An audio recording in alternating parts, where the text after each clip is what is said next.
Well, good morning, everyone, and welcome to today's webinar on engagement and user-generated content. We're going to be going over why they matter and are such an important part of your marketing programs today. Before we get started, in case it's your first time joining us, I just wanted to call out a few features of this webinar so everyone can feel comfortable and take advantage of all of the features we have to offer. So over on the left-hand side, we have some of our little widgets up here. One of them that you'll see up in the top left-hand side is the resource widget. And today is the 5th part of this 5-part series, so we've reached our last one. And if you weren't able to attend some or any of our previous webinars, you can actually listen to all of those recordings by visiting that resources widget and checking on the links right over there. If you have questions at any point during the webinar, I have some colleagues who are on the phone with me today and are going to be in our Q&A. So feel free to type us a question anytime one strikes you, and we will write back to you and give you a response in the question and answer. If for some reason we don't have time to answer your question today, don't worry, we'll definitely be following up with you via email as well. And then last but not least, all of the content for today's presentation is viewable in the slides area. That's the largest rectangle that you see more center on your screen. If that seems a little bit small to you, you can actually take your mouse, drag at the bottom right-hand corner of the slide, and you'll be able to expand that and open it up and make it nice and big. So before I get started, I just want to quickly introduce myself as well in case it's your first time joining us, and then we're going to kick right into today's content. Just to quickly introduce myself, my name is CAMARIN, WANAMAKER, and I am one of the digital marketing consultants here at Active. And what that means is that I actually don't do any marketing at all for Active Network as a company. I work strictly with our customers and help them with their marketing needs. So what we try to do, myself and my team, is make sure that everyone's familiar with a lot of the digital marketing strategies and concepts so we can consult on just about anything from Facebook and Google AdWords advertising to search engine optimization. If you need help installing those Facebook pixels and using things like Google Tag Manager, if all of this is Greek to you, my team and I, we have your back. So one of my favorite things to do is do marketing research, and today's presentation is based upon one of the annual surveys that we do too. And so we like to get a lot of consumer insights, talk to a lot of people who are registering for your classes and programs, and get a better understanding of them as consumers so we can relay that information onto you and make your marketing efforts more effective. What inspired this particular series of webinars is that I was talking with my colleagues and we were all kind of commenting on how oftentimes when we work with customers, we feel like our marketing efforts are a little bit lopsided or like we have some missing opportunities, hence this leaky bucket here. So a lot of times when we're onboarding folks and asking them about their marketing programs and what they're doing to recruit customers, we notice that there's an overly large focus on outbound marketing efforts as opposed to inbound marketing efforts. So inbound marketing refers to recruiting, retaining, and attracting, like continuing to nurture those people who are already looking for your camps, classes, and programs instead of always trying to go out and seek new customers. So we wanted to address that imbalance. The second one that we notice is a lot of people are, will say things to us when they come on board like, well, tell me all, about paid advertising. I want to, really invest a lot in paid. And we kind of have to slow the train a little bit and say, well, before we invest in paid, let's make sure that you're doing well organically, that your website is really serving customers, that you have, strong local presence so that when someone does the search for your particular program types, that you are showing up prominently in the results. And not only that, but you have good reviews from past customers. All those types of things are important to establish first. And then the next thing that we noticed is that there's a lot of folks that really, again, similar to outbound and inbound, want to go after new customer groups as opposed to focus on their existing customers. Are our existing customers happy? What can we be doing to support them more? And how do we know that they're happy? How do we know that they're going out and advocating for us? Because that is going to be the biggest part of what we talk about today in generating those testimonials and those user-generated content. So going back to that survey that I mentioned at the start of the webinar, I want to talk a little bit about what the results show us and tell us, and tie that into why we're talking about testimonials and user-generated content. So as you can see here with this graph, there are really three prominent ways that across age groups, parents let us know that they're hearing about activities and programs. So one is through school, two is through word of mouth, and three is that their child tells them about it. That's that the darkest blue bar that you see on the graph. What is much less prominent, or what people are much less likely to say, is that they heard about you through a paid advertisement or some kind of direct mail or marketing coming from you. So what, again, this should tell us is that we really need to be relying heavily on partnerships, on customer relationships, and networking in the community, particularly with schools, because it's most likely that parents are going to hear about these activities first from their school, then from their child who might be advocating for themselves to attend some kind of a camp or class or extracurricular activity. And then also just talking to other people about it, that word of mouth. So they might, whether that's soliciting conversations with others or having people tell them about this great program that their child has participated in, that another person has participated in. So here what we're looking at is another proof point from the survey. And just to reiterate, that survey we did was conducted by Active to a group of consumers all across the country. So the only sort of requirement was that you had a child who participated in programs and activities of some kind in the past year. And we had over 1,500 people take this survey. So we cast a really wide net. We work with SurveyMonkey to make sure that we're answering or asking good questions. And we know that we have some really statistically significant results and valid numbers here. So we looked at the previous slide on how people hear about your programs and discovered that they're least likely to hear about it through advertisements and direct mail, most likely to hear about it through their friends and social networks, right, and from their child. So how influential are those conversations that they're having? Well, I think the results here are pretty telling. So once again, we see that parents say, or consumers say, the most influential factors in where they decide to register their child. So again, pulling the trigger, making that decision about a camp or a program or enrollment of some kind, talking to teachers, youth leaders, people that they consider mentors or thought leaders as far as their child's education goes, they are the most important influencer, followed by those friend referrals. So again, we want to have a strong voice coming from people who are already your customers, being able to talk about you. And then next, people are also looking at online reviews. So what's been published about your programs? What are other people saying? They are much less likely to be influenced by other forms of advertisement that they see. So information coming directly from you, and then again, those print mail or forum advice that they might receive. So think about those networks, think about the reviews that people are leaving.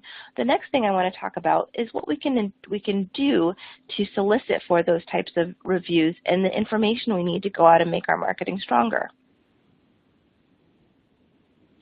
So now we're going to take a look at some actual tactics and strategies that we recommend for going out and building that user-generated content. So I just want to make sure before we move in that everyone understands when I say UGC, that's what that acronym stands for, user-generated content.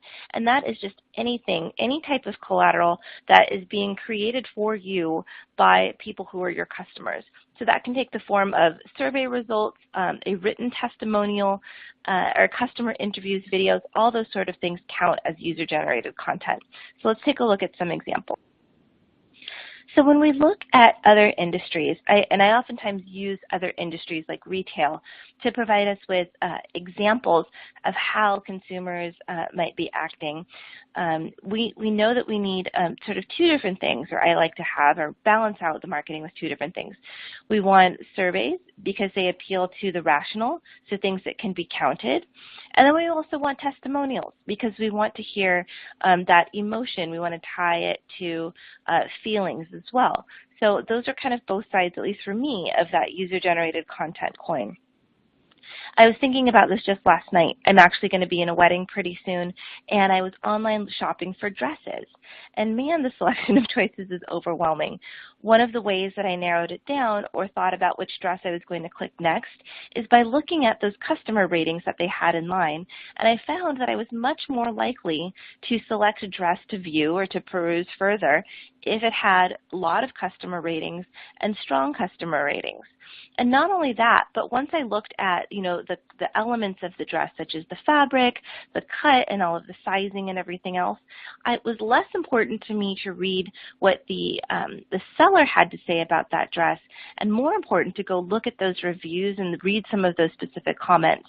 And sure enough, there was a lot of helpful information in there that the seller hadn't provided. So like things about the fit, whether or not to size up, for example, the quality of the fabric. All of those different things were really playing a factor into my decision. And as you can see here, 90% of customers read reviews before purchasing, 9 out of 10. So you might be missing a very key opportunity if you're not asking people how it is that, if you're not asking for those reviews, because customers are going to be looking for that type of social proof or validation when they're making a decision for their child. The other thing we want to make sure that we're doing is starting to ask that how did you hear about us box is so very important, and then asking people to elaborate on that as well. This is going to help us understand and gauge how much our marketing efforts are working, and then also if we do have friends, maybe it's time to start kicking off some kind of a referral program, or again just gauging those users a little bit more and their willingness to talk about you and the programs you offer. So let's first take a look at how to gather some of that quantitative data that we're talking about with our surveys. And one of the things I could most strongly recommend is that you start with something called a Net Promoter Survey. So after this webinar, go Google it. Go Google Net Promoter Survey. You could even just Google NPS survey, and I can almost guarantee that you yourself as a consumer have taken one. And the Net Promoter Survey asks a very simple question, and that is just, how likely are you to recommend us to a friend or family member? So this is the one key question that you can be asking your customers after they've participated in a program or a course with you. And why it's so valuable is because not only can you use this data to help recruit new customers, but this is also a predictor for future behavior. So people who are 9s and 10s, these are the people who are most likely to promote you and most likely to come back. They're the ones that you want to seek out testimonials from, which we're going to talk about next. Your 7s and 8s are what we call passive or neutral scores, and they are people who they were happy with the program, but they're not going to actually go out and advocate for you. They're not the people that are going to help you produce new revenue.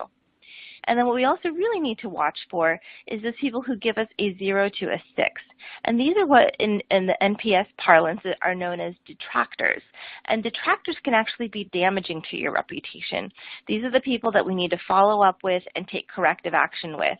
And a lot of times it's actually when we take action with customers who are unhappy that we can turn them around and see some of the biggest results. We get some of our best stories and testimonials. So these guys aren't just a lost cause. But what NPS does is it's going to give your staff, when you educate everyone about what NPS is, it gives them a common language, to talk about customers with. The goal with NPS too, and this is interesting, is it is not an anonymous survey. We should know and understand who these customers are. So again, we can take that, we can close the loop with them. There should be follow-up strategies for each group of these customers, whether that's direct outreach, maybe offering some kind of a discount, or again, further following up with them and asking them if they wouldn't mind giving a testimonial or talking about their experiences with you. And why we do this is because, again, this survey in particular is most strongly correlated with business growth. In industries all across the scale, we find that it is the businesses with the best net promoter scores in their particular market that outperform the rest of their competition and are continuing to grow at an exponentially greater rate than those that have poorer scores. So surveys, super important. Start with that, and then let's move into testimonials. So for testimonials, unless you are working with someone that's already a marketer, you probably are not going to get a beautiful, fully formed testimonial from them that hits on all of these important chords. So what I suggest is taking these questions that you see right here and using them as a guide to help create the best possible testimonial you can get. And what we really want to avoid is that testimonial that's just really vanilla, right? So something where they just talk about how great your program is and everything was so wonderful and fantastic, thanks for a good time. While those are nice, they're not really painting a picture or lending any sense of drama or interest to your marketing. So what we want to start off with is, again, creating that nice story arc. So asking them what initial questions or concerns did they have, or what problems were they facing? Was there anything that helped them overcome their objections or concerns? What their child gained as a result. So again, we're kind of creating this contrast, this before and after, right? And then we want to tie it directly into how you at the program, or how your instructors, how the supporting staff, et cetera, how they contributed to that successful experience. And then lastly, we want to hit them with that little zinger question. So what was their favorite thing about this experience? What was the best thing that they gained as a result of participating in your program? And oftentimes from that, you'll get just a beautiful little one-sentence nugget about how great the program was, and just like a summation of the whole thing. But really the bottom line here is to tell a story, or help your customer tell a story about what they experienced, and that's going to create the most interesting testimonial, the most believable testimonial as well. I feel like I'd be really remiss in talking about this topic without making an important point about kids and the people that are actually usually participating in your program. We are in a unique space where we really have two customers, right? We've got the parents who, of course, hold the purse strings, but then and the wallets, but we also have children who are our other consumer, our other customer, who participate in it directly. And without the support of those kids, there's no way that we're going to be able to break through to the parents. So you can see here over on the right-hand side, again, this is data from our survey, there's about 94% of parents saying that their child's interest is the most important thing to them when choosing a program. It is a distant first when it comes to price, which is the next most important thing. And too often I see customers making that mistake of focusing on pricing or focusing on discounts, when really what we should be doing is trying to engage the kids more. So create content that's going to help parents win those kids over, right? We've got a lot of kids these days, especially, that it's not a choice necessarily between you or a competitor, but it's a choice between you and the TV, or you and the Xbox, you and doing nothing. You know, kids also live their free time. I know, because I've got 3 of them.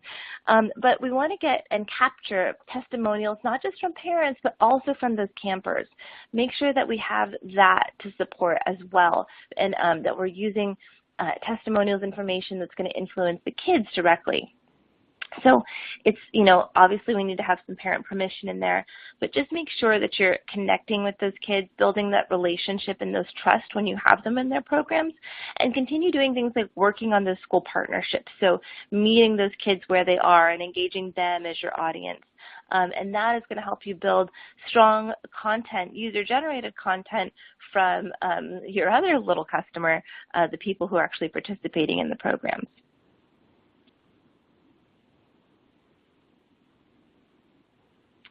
We saw this email from one of our customers, Mobile Loaves and Fishes, go out, and we thought that they just did a great job incorporating that testimonial that we talked about into some of their marketing. So this is an amazing organization that teaches elementary and middle school aged kids about poverty, both in their own communities and worldwide, and then encourages them to reach out and help others in need. So this is an email for their 5K, which they host in the off-season to help raise funds for those leadership courses and those impact classes for kids. And so right in the middle of it, they inserted this little snippet here that you can see on the left-hand side that was feedback from one of their previous participants. And so again, what I like here is that they shaped this sort of at the beginning, like, you know, what the problems or the objections and concerns were, or just even that this person didn't know what the experience was going to be like. And then not just talking about, oh, this is such a wonderful program, but also the results that they got out of this program and what it is that they're going to do next, as a result of participating with this organization, Mobile Loaves and Fishes. So great little customer highlight we wanted to show here.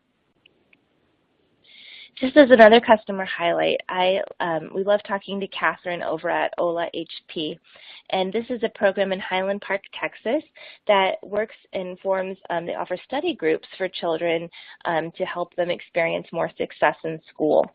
And Catherine finds it really important to be constantly doing that real organic small networking with the people that she works most closely with.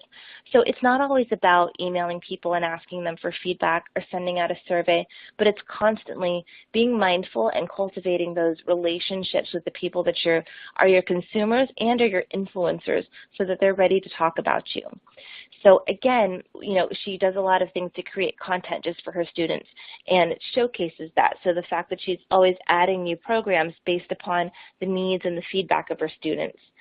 The other thing that she finds really important and talks about a lot is the need to go into the schools and really keep forming those partnerships and relationships with the influencers we talked about. Remember that teachers, coaches, youth leaders, etc., are the most important influencers when it comes to parents making a decision.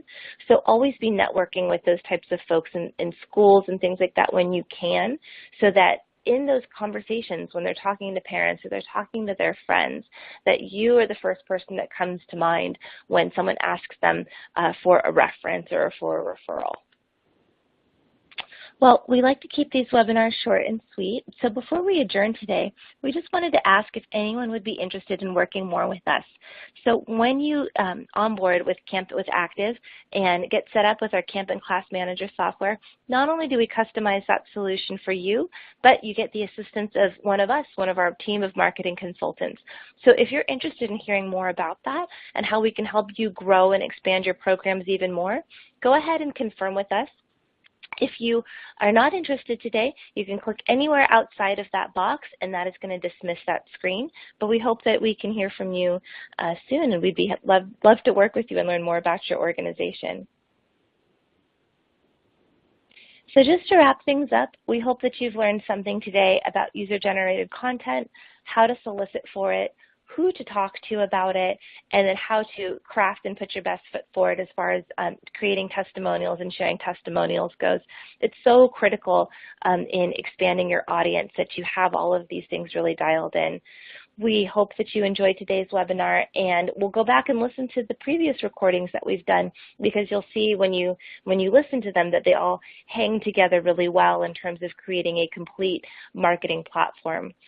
So thanks again for joining us, and look for some future emails from us. We love hosting these things, and I will be back for more and with more information about how to improve your marketing. So until next time, thanks and have a great week. We'll stay on for just a few more minutes too, in case anyone has any questions and in the Q&A. Thanks again.